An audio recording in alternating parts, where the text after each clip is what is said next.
So what do you look for in making your hybrid party? Well, in general, your healers and your supports are going to be the same in either hybrid or dedicated parties. Ha, nice Cleblanc. Yeah, that's a Vincent with his cloak. Vincent is a great hybrid character, and I'll cover that in just a moment, actually. Healers, you're mainly just looking for an AoE heal.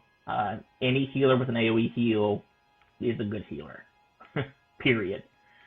Supports, you're mainly looking for support type soul break, which is to say party buff and or stacking debuffs. Secondary skills like dances and so on are also useful to have, but by far the soul breaks are the most important things for healers and supports. And those are the same for either physical or magical teams, or hybrid teams. Like they all need, those two slots are basically the same for any team. So the main thing for crafting a hybrid team, first you need to decide or have decided for you if it's gated on gear or skills or whatever for you, is whether you're going to be primarily a physical team or primarily a magic team. If you're doing primarily a physical team, obviously you want to use things like Roaming Warrior Shout or Native Shout if you've got it, which by the way would very heavily incline me towards making a physical hybrid team.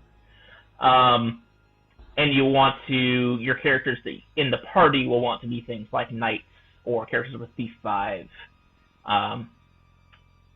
You want to take the best advantage of your party buff as possible with your main characters.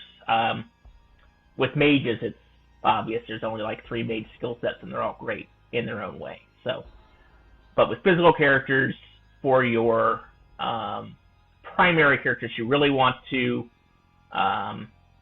emphasize taking the best advantage of your buffs.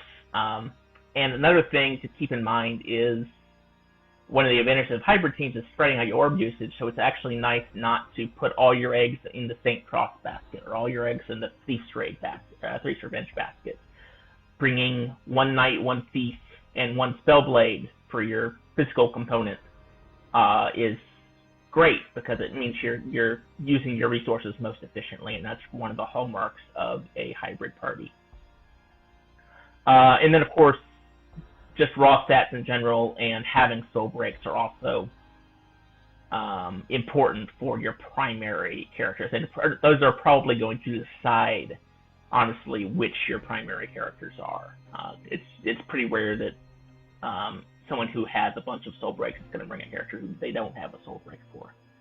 Now, for your alternate damage type, which is to say your 1 or maybe 2 characters who are using the non-party buffed stat, what you absolutely 100% are looking for first is a self buff.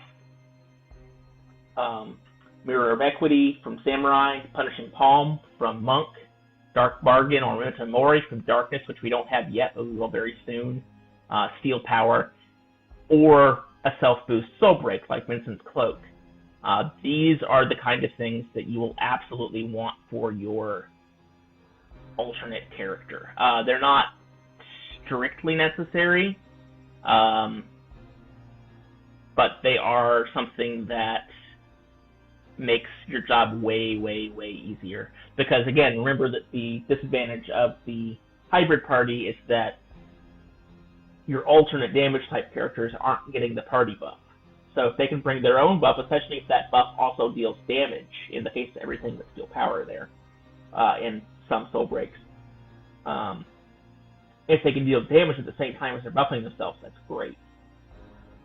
And of course the other thing to look for is you want their other slot to be, or both of their slots if they're using a soul break for it, to be high damage skills. That's really not hard at all to do with mages because they have access to all the high damage skills in those slots. Like, you're not going to bring up Black Mage 4. There's only like 5 of them in the game anyway. For physical characters, you're looking for basically skills that complement your the one you're bringing for the buff. So like Bosch can bring Mirror of Equity plus Saint Cross and be an absolutely awesome self-contained dude, that sort of thing.